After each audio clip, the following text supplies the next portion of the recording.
Welcome to the Functional Relations Podcast, where we set aside time to have engaging conversation. Are you drinking?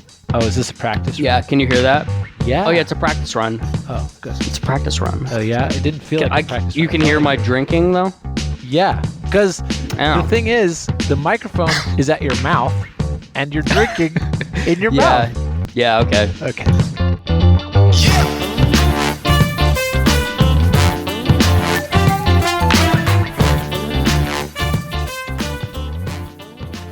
Hi, everyone, and welcome to an episode of the Functional Relations Podcast.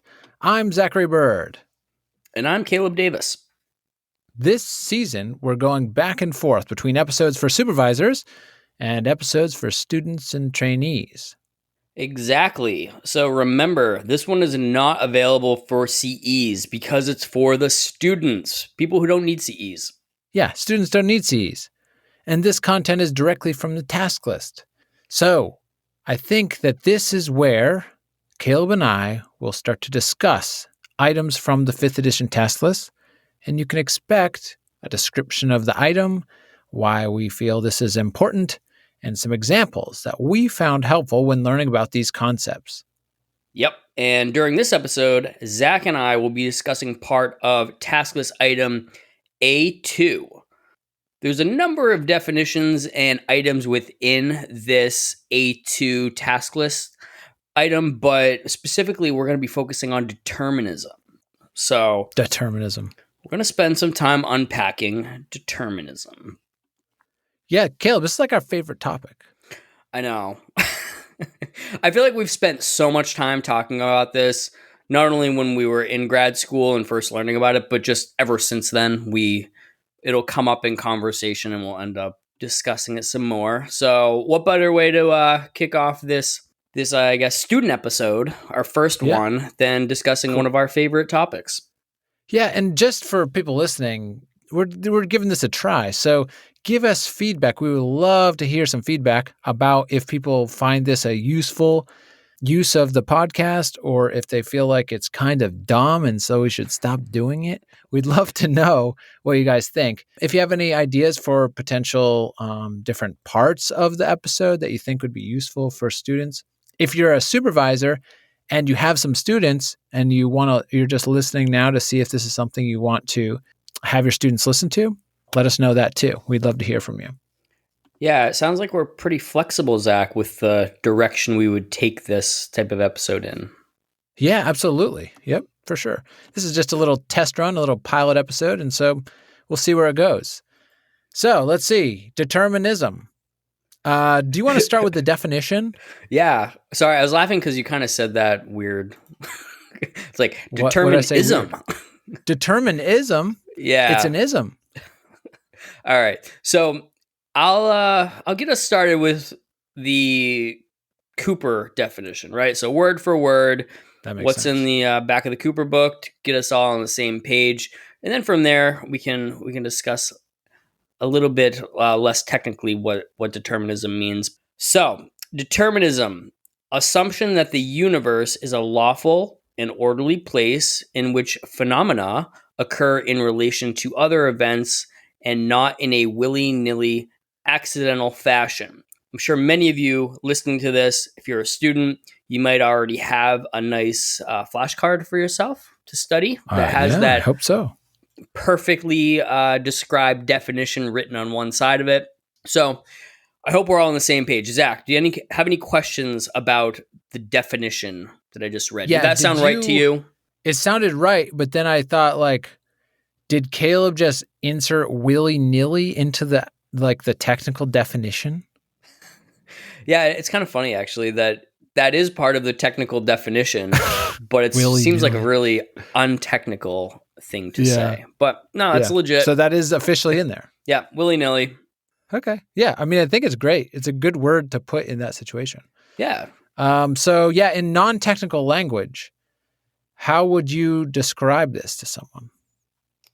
Oh boy. You're really throwing me out there, Zach. So I think this is really short. Me just paraphrasing. I would say everything happens for a reason. That's determinism. There's a reason behind Hmm. every, in this case, instance of behavior.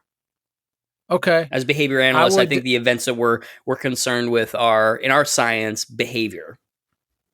Yeah. Yeah. Okay. So I kind of like that non-technical definition. And I kind of think a little bit that it's maybe not great. And the Okay. thing I like, let me tell you the thing I like about it. The thing I like about it is when you say everything happens for a reason, it makes me think, okay, yeah, that means that we kind of like excluding those situations where someone just says like, I don't know, it just happened out of the blue, or like happened for no reason, or like this is the way it goes, this is the way it happened, this is what he's like, or whatever. When you're talking about behavior, so I like that it says like, okay, It we can excludes learn that, more. right? It at least excludes those sort of That's right. non-explanations. Yeah. And then, but it does kind of lead me to like when you say everything happens for a reason, oftentimes people will talk about this like as if like if someone passes away unexpectedly, someone says, well, everything happens for a reason. And I think Oh, yeah. that's like a different thing, There, right? people might have a history of what that phrase means, and it Yeah. doesn't really connect with what we're talking about when it comes to Right. determinism. How Yeah. would you improve it? So, How would you define determinism in everyday language if you were talking to somebody who maybe didn't yeah. have So training as a behavior analyst? I think I'd probably bring like physics kind of into it or something. Like, you know how gravity affects all things on the planet? Like, it just happens. Things fall from the sky toward the earth because it's like the law of gravity, right? Yep. So I think of it the same way. Like, I think of like, okay, behavior is also following these sorts of natural laws. So we know that it seems like behavior to us is something that happens like because someone in our head is making a decision and then we like behave.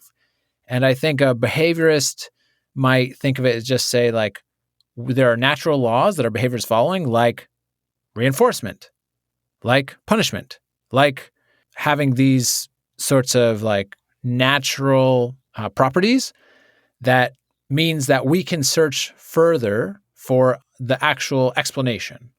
Yeah, I Um, like that. One question I have is, and I hope I don't take us too much off track with this, but why do you think when it comes to behavior, like we're all brought up essentially with a perspective that I think is often doesn't align with determinism.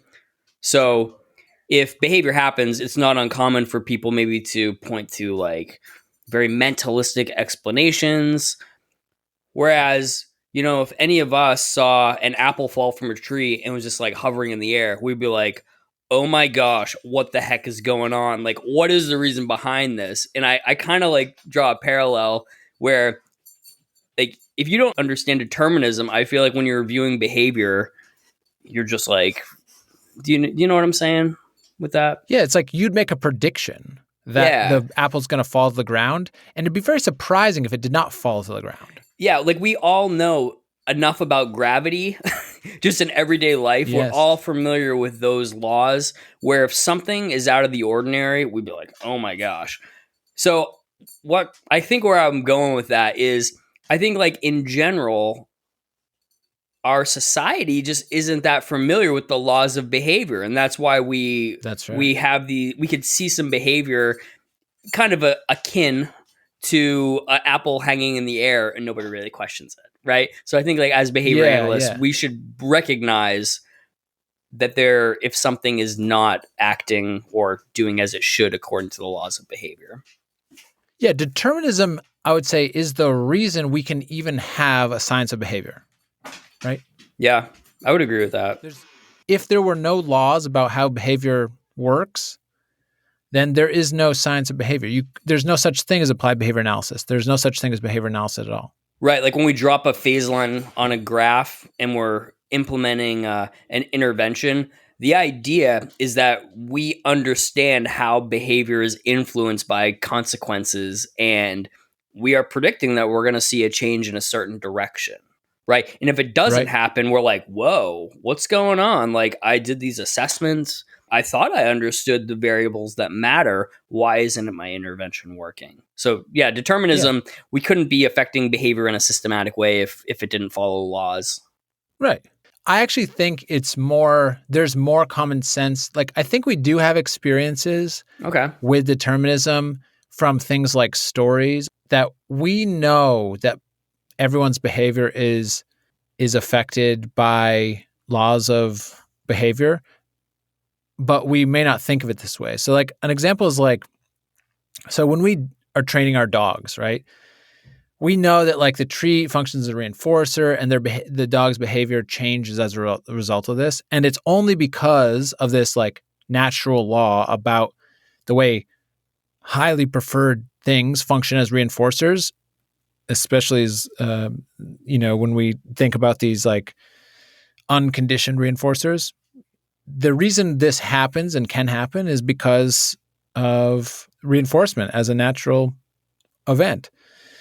When we think about humans, people often think that there's something different about humans, that we are like somehow above the laws of behavior. But I want to bring up how like in storytelling we often get glimpses about this. Like think about the like origin stories of all of our superheroes.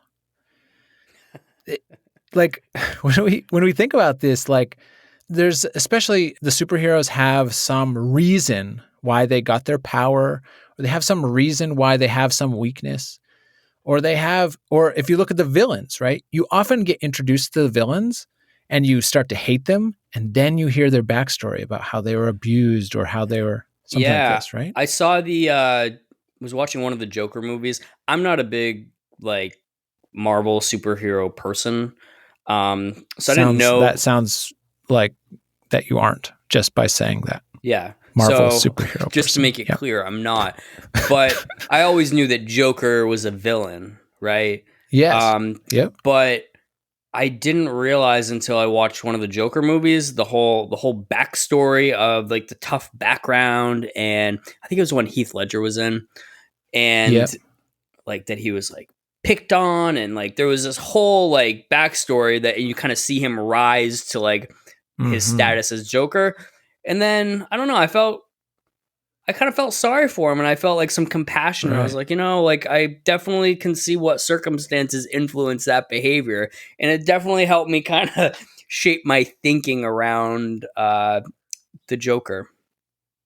So, Yeah. That's exactly what I mean, which is yeah. that like when we see someone behave in a way that's like different, when we're being compassionate, we know like, okay, there are some laws of behavior that are influencing this person's behavior.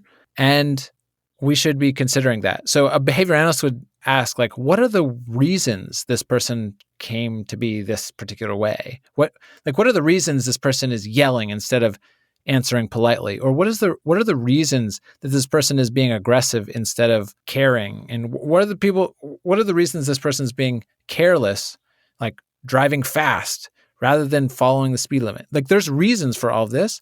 And it's only when we are like behavior analysts who have learned about determinism and who have understood that like there are reasons for this type of behavior.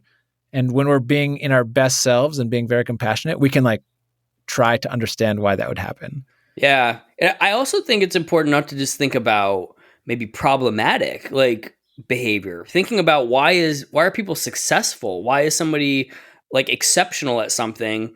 I think it's important to think about how determinism influences that as well, right? It's not like some inner thing that makes us good at doing something, right? Like if you have some success at work, I think about us in our profession as behavior analysts. If we have some success at work, I don't think it would be fair to say like that was our doing and we're like the best behavior analysts ever and we were born that way.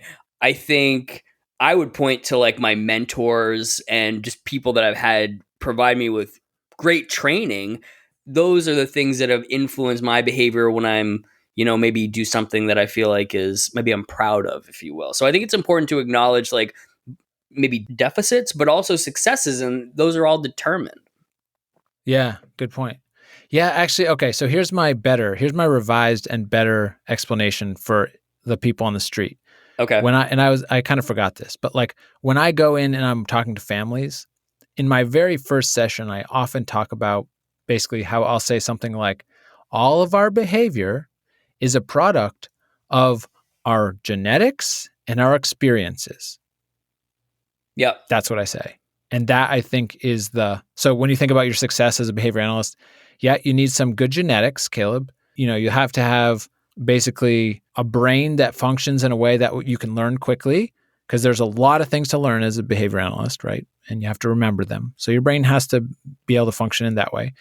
And then you have to have, circumstances that have changed your behavior, shaped your behavior, like your advisors and your mentors have given you feedback and your behavior has changed and you learned some skills here and there and you picked them up along the way. And then you're like a product now. Caleb the product, the behavior analyst. Right. So there was nothing necessarily special about about anything other than, I had, like you said, sort of like the capacity through genetics to learn, and I was lucky enough to have people to teach me, right? So Yeah. I think that's pretty good summary. Yeah. And so basically through the same things that someone else learns, schedules of reinforcement, schedules of punishment, extinction for some responses. You have different stimuli that have been conditioned to be discriminative stimuli. You have different EOs that are in place in various times throughout your life that have like evoked these types of behavior that you've needed to perform. And so then once you perform, context reinforcement, and so on. And so when we drill down at a very basic level, it makes sense why a person could be like a person.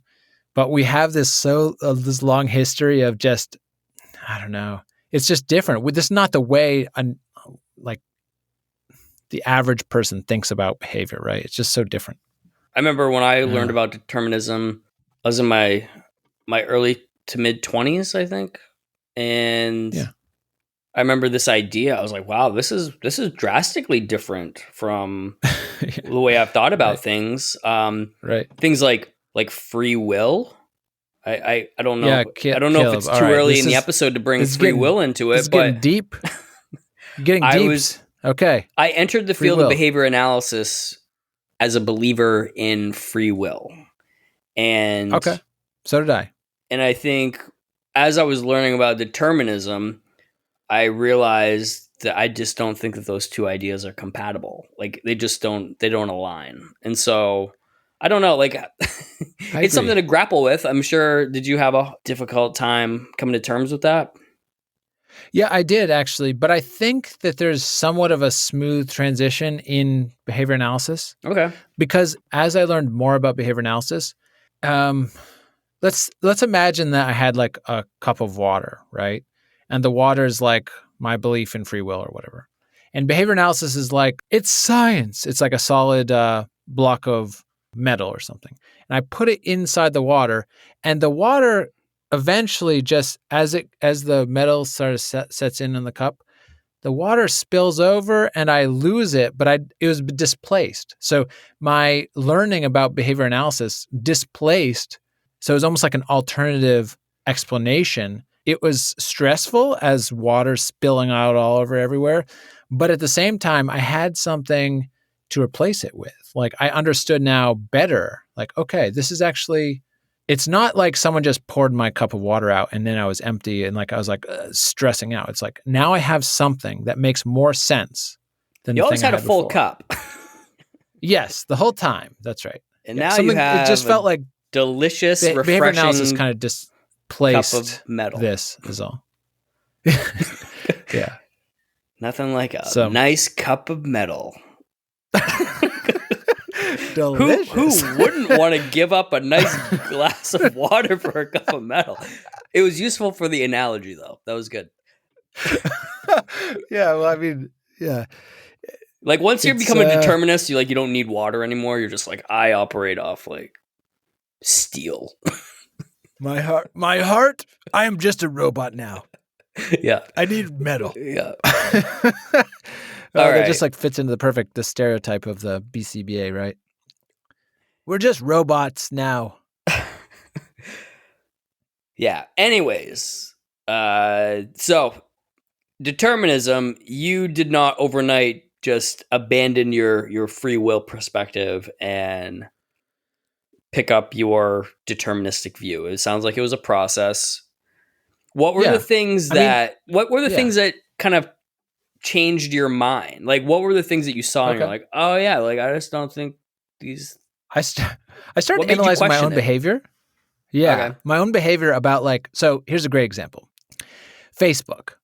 I observed my own behavior on Facebook and I'm thinking, why is it that I am what is the deal with me scrolling and like logging into it and like caring about why do I do this even though it like doesn't I don't really like explanations for why am I checking my email? Why am I scrolling on Facebook?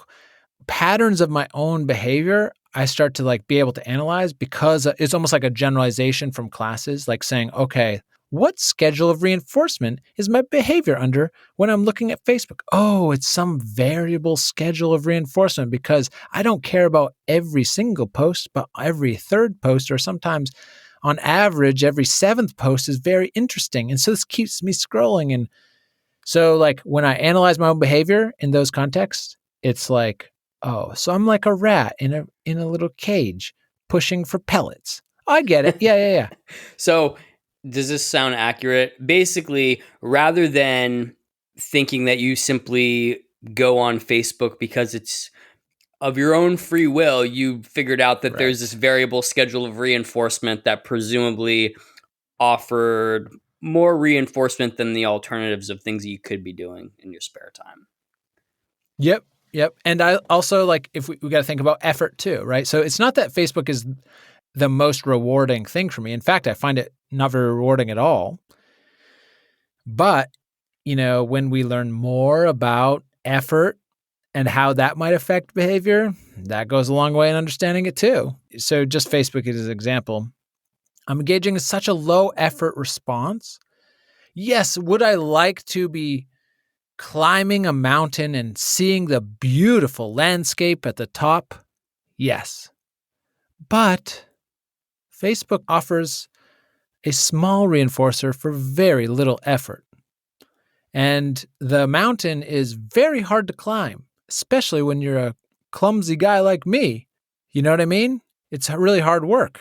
And so I think that analyzing the different schedules reinforcement, the different variables that might be contributing to my own behavior, that was a big part of me kind of coming to terms with the idea of determinism and how my behavior, it makes sense that my behavior would be controlled by my genetics and my experiences throughout my life.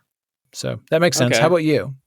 I mean, I think I had similar results where I like started looking at my own behavior, which, I mean, honestly, to any students that are listening, I think that that's one of the most valuable things you can do to, as you're studying and learning about behavior analysis, in addition to thinking about the principles of behavior as it pertains to like your clients and the work that you're doing. I really just think spending a lot of time like analyzing all the behavior you can get your hands on is good. And you Yeah. have a lot of access to your own behavior. So I think that's like a valuable thing to do. Something that was a little bit of a light switch for me was when I learned about matching law, which Okay.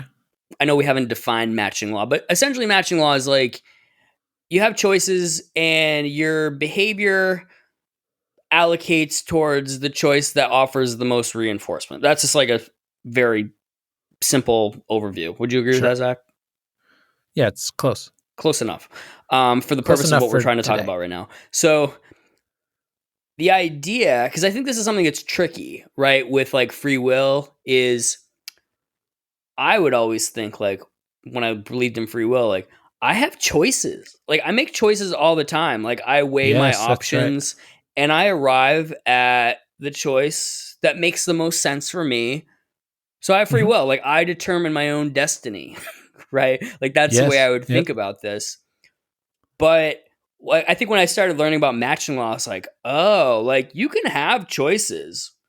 Like if Right, you right, set me right. up in a, if you put me in a giant Skinner box and you were like uh, changing, like gave me like choices and you're like changing the schedule of reinforcement, I would be making choices and I would be thinking all the same things that I've always thought. Like I might even sit there like looking at my choices and be like, well, I know like last Tuesday I did this and so I don't know.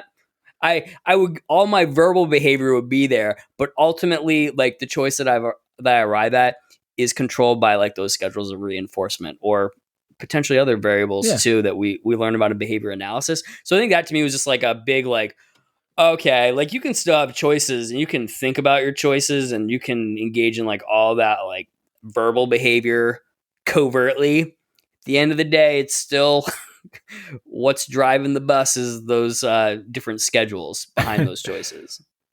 I don't know. Like that's just something that was Yeah. really when I learned about that, that helped. I think it put me in kind of a scary spot.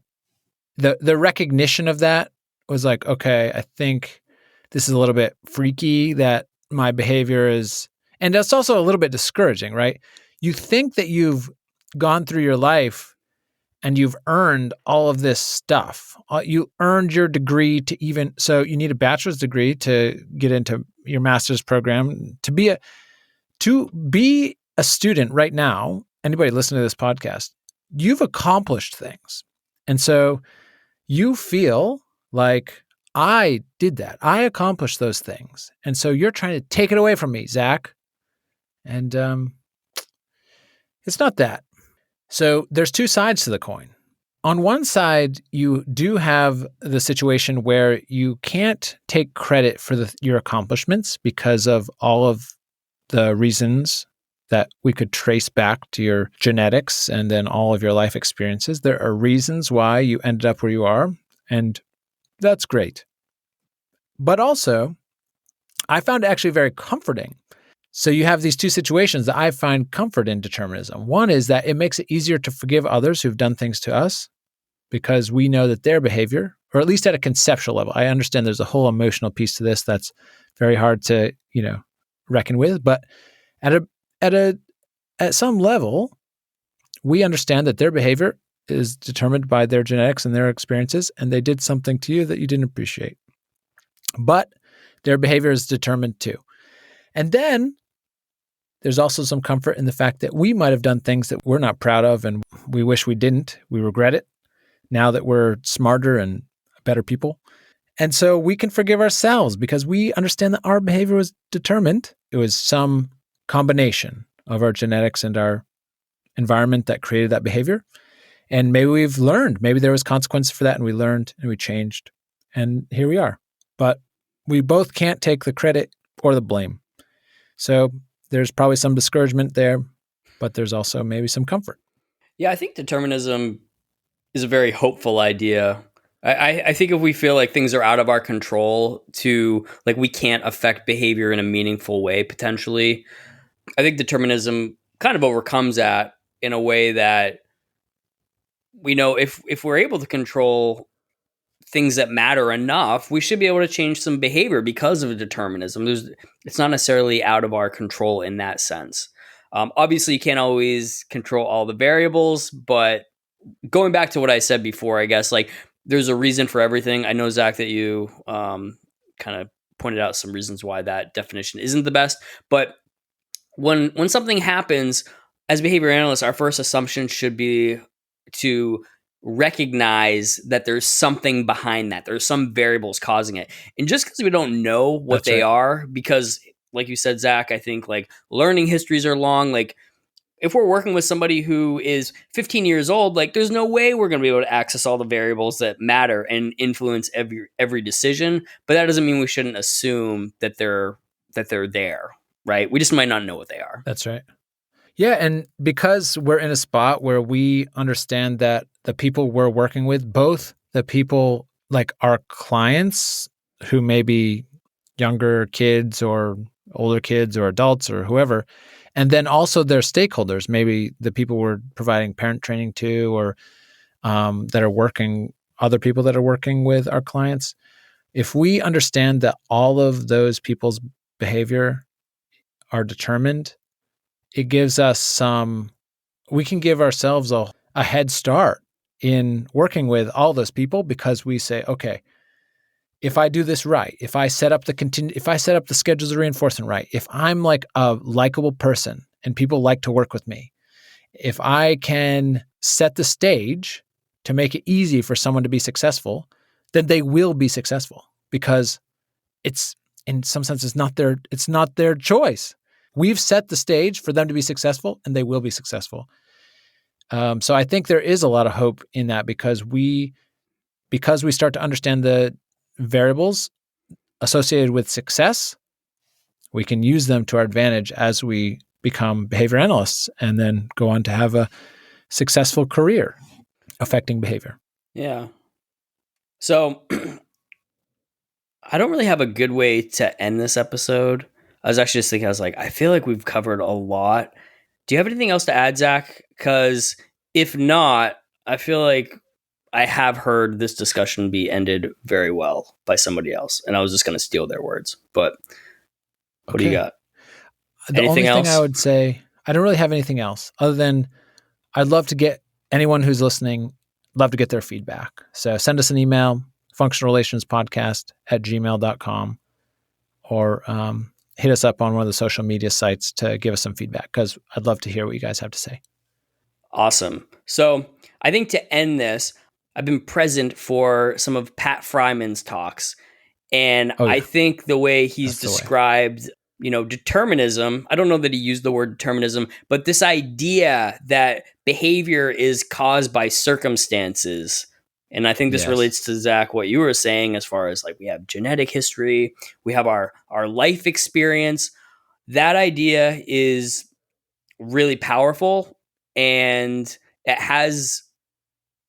gives us the ability to make some really meaningful changes in people's lives, whether it be our clients' lives or potentially even in your own life, if you're recognizing some of your own patterns of behavior. So I think that's where I'd like to end this, Zach, just in the sense that determinism is very important, and it's because it makes us be able to be effective potentially.